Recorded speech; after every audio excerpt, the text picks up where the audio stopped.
Good morning everyone. Stereochemistry में पिछले lecture में हमने देखा था कि किस तरह से ऑप्टिकल आइसोमर्स का नोमेनक्लेचर किया जाता है। नोमेनक्लेचर के दोनों तरीके डीएल नोमेनक्लेचर और आरएस नोमेनक्लेचर, जो कि 3 डायमेंशनल स्ट्रक्चर और फिशर प्रोजेक्शन फार्मूला दोनों में हम देख चुके हैं कि किस तरह से इनका नोमेनक्लेचर किया जाता है। आज हम देखेंगे कुछ स्पेसिफिक टर्म्स, इनका क्या अर्थ होता है और जब इनकी रिएक्शन करी जाती है, ऑप्टिकली एक्टिव कंपाउंड्स की केमिकल रिएक्शन की जाती है, तो किस तरह की सिचुएशंस पैदा हो सकती है। सबसे पहले हम देखते हैं 3 टर्म्स के बारे में: inversion, retention and racemization of configuration. जब किसी ऑप्टिकली एक्टिव कंपाउंड्स में केमिकल रिएक्शन होती है तो 3 कंडीशंस उत्पन्न हो सकती है। सबसे पहले, configuration at the chiral centre is reversed. जो कायरल सेंटर है उसका विन्यास जो है वो पूरी तरह से विपरीत हो जाता है। इसे हम क्या कहते हैं? Inversion of configuration. और ये किन रिएक्शंस में होता है? ऐसी रिएक्शंस जो कि SN2 मैकेनिज्म के द्वारा संपन्न होती हैं। दूसरी सिचुएशन क्या हो सकती है कि कायरल सेंटर का जो कॉन्फ़िगरेशन है वो अनचेंज्ड रहे, उसमें कोई भी परिवर्तन ना हो। इसे हम क्या कहते हैं? रिटेंशन ऑफ कॉन्फ़िगरेशन, यानी कि रिएक्टेंट और प्रोडक्ट दोनों का कॉन्फ़िगरेशन सेम रहता है। इसे हम कहते हैं रिटेंशन ऑफ कॉन्फ़िगरेशन। ये पाया जाता है ऐसी रिएक्शंस जो कि SN1 मैकेनिज्म के द्वारा होती है या फिर नेबरिंग ग्रुप पार्टिसिपेशन रिएक्शंस जो होती हैं उनमें क्या पाया जाएगा? रिटेंशन ऑफ कॉन्फ़िगरेशन, यानी कि रिएक्टेंट और प्रोडक्ट का कॉन्फ़िगरेशन जो है वो सेम रहता है। अगर रिएक्शन के द्वारा जो आधा प्रोडक्ट है, हाफ प्रोडक्ट है, उसका कॉन्फ़िगरेशन तो वैसा ही रहे जैसा कि रिएक्टेंट का है, और रिमेनिंग हाफ जो प्रोडक्ट है उसका कॉन्फ़िगरेशन जो है वो रिवर्स हो जाए, यानी कि इन्वर्जन हो जाए, तो ऐसा मिक्सचर क्या कहलाता है? रेसेमिक मिक्सचर कहलाता है। और जो प्रोडक्ट बनता है, जो प्रोसेस है, वो रेसेमाइजेशन कहलाता है। और इसका एग्जाम्पल है SNI मैकेनिज्म के द्वारा जो रिएक्शन होती है उसमें रेसेमाइजेशन होता है रिएक्टेंट का। अब हम एक एक करके इनको डिस्कस करते हैं विद एग्जांपल्स। सबसे पहले हैं इन्वर्जन ऑफ कॉन्फ़िगरेशन, यानी कि जो विन्यास है उसका प्रतिपन्न हो जाता है। इसे हम वॉल्डन इन्वर्जन भी कहते हैं और ये बहुत इंपॉर्टेंट है, वॉल्डन इन्वर्जन। एग्जांपल लेते हैं हम एल्केनिल हाइड्रोलिसिस ऑफ 2-क्लोरोब्यूटेन का। तो 2-क्लोरोब्यूटेन जो है, इसका जब बेस की प्रेजेंस में हाइड्रोलिसिस करते हैं तो क्या होता है? एल्कोहल्स बनेंगे। सेकेंडरी एल्कोहल यहाँ बन रहा है, यानी कि यहाँ 2-ब्यूटेनॉल हमें मिल रहा है। जो रिएक्शन है ये रिएक्शन SN2 मैकेनिज्म के द्वारा प्रोसीड होती है। तो जो कायरल सेंटर है उसका कॉन्फ़िगरेशन जो है वो इन्वर्ट हो जाता है, बिल्कुल ही पलट जाता है। इसका कारण क्या है? क्योंकि न्यूक्लियोफाइल OH जो है वो बैक साइड से अटैक करता है, यानी कि लीविंग ग्रुप जहाँ से निकल रहा है उसके पीछे से जो है न्यूक्लियोफाइल का अटैक होता है। रिएक्शन मैकेनिज्म इस तरह से लिख सकते हैं हम।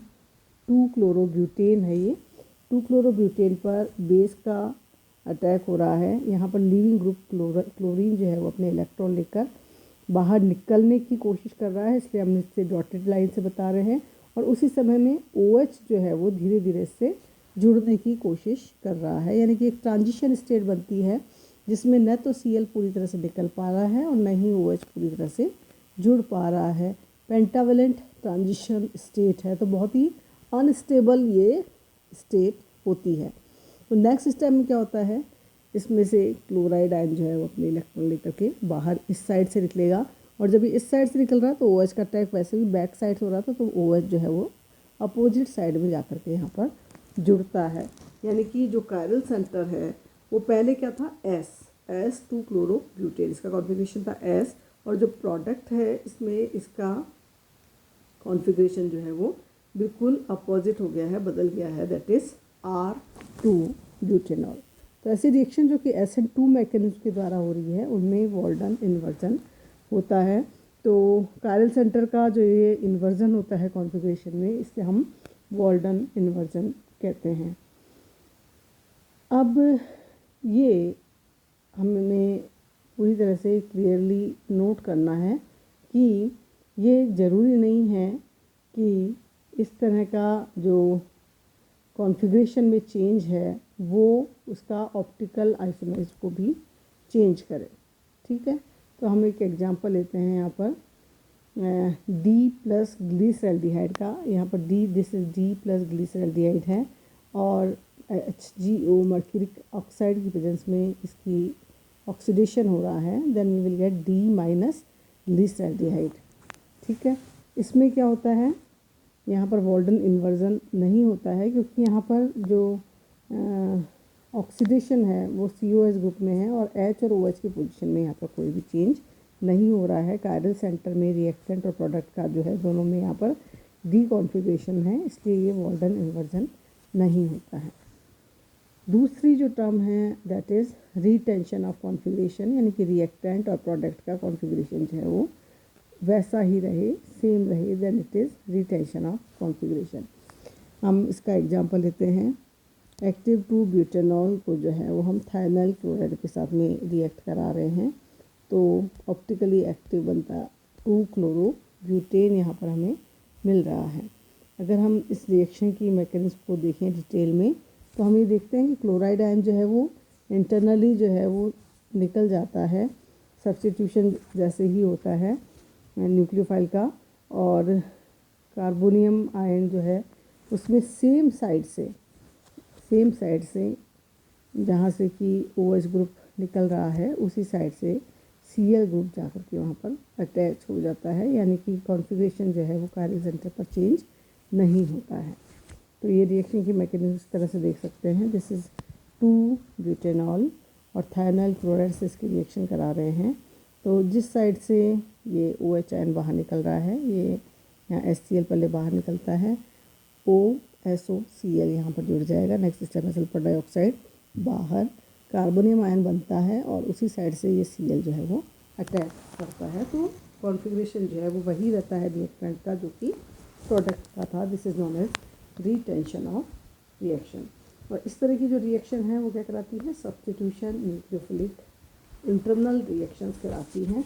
और ये जो सब्स्टिट्यूशन न्यूक्लियोफिलिक इंटरनल रिएक्शंस हैं इससे क्या बनता है, रिटेंशन ऑफ कॉन्फ़िगरेशन रहता है स्टार्टिंग रिएक्शन का। दूसरा जो तरीका है रिटेंशन ऑफ कॉन्फ़िगरेशन है वो है नेबरिंग ग्रुप पार्टिसिपेशन के द्वारा। नेबरिंग यानी कि पड़ोसी ग्रुप जो है उसके पास कोई लोन पेयर ऑफ इलेक्ट्रॉन हो।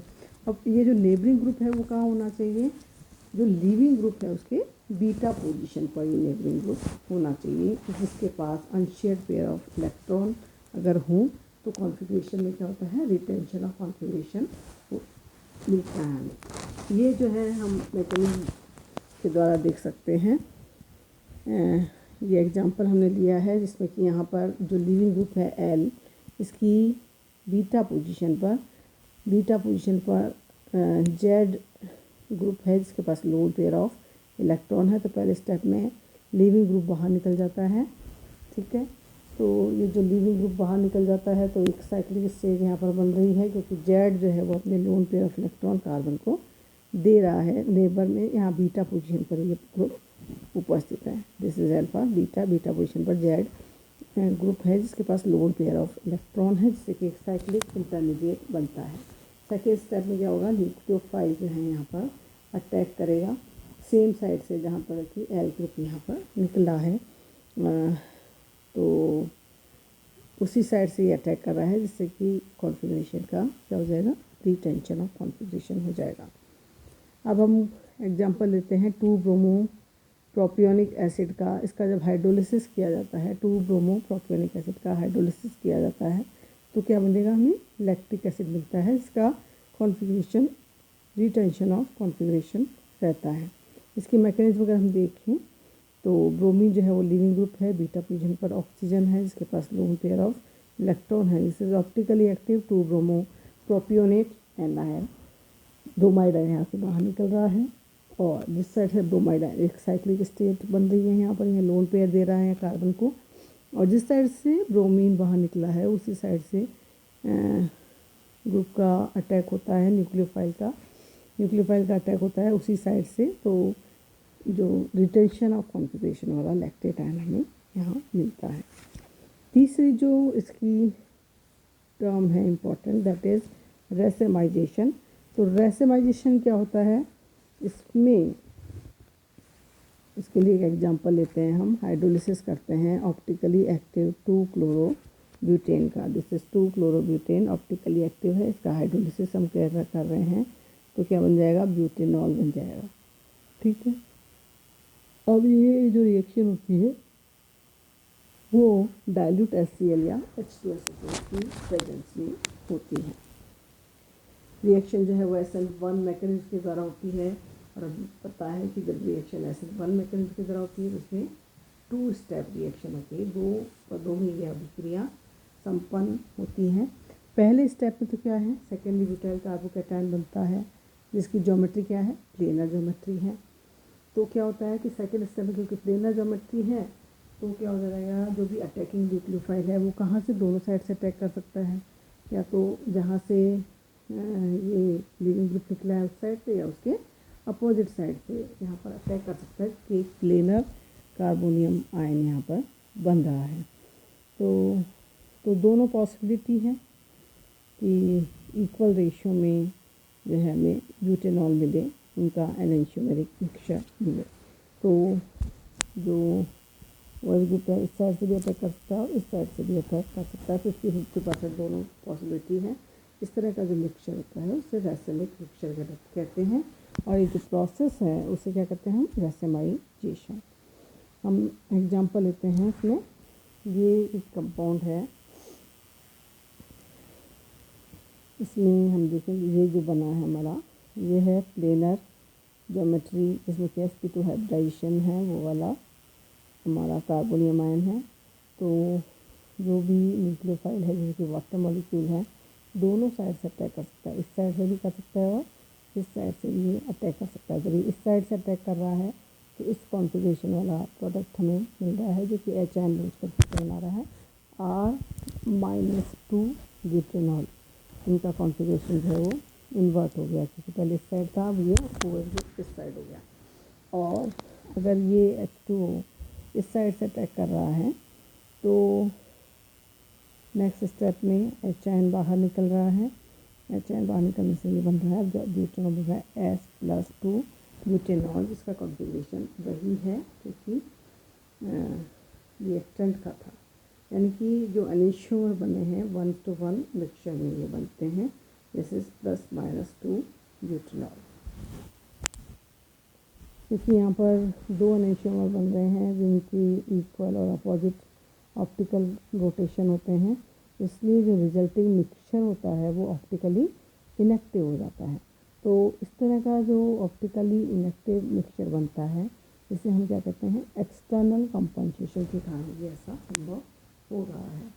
क्योंकि ऑप्टिकल एक एनिशियोमर का ऑप्टिकल रोटेशन दूसरे एनिशियोमर के लेकिन अपोजिट डायरेक्शन में ऑप्टिकल रोटेशन के द्वारा ये कैंसिल हो जाता है।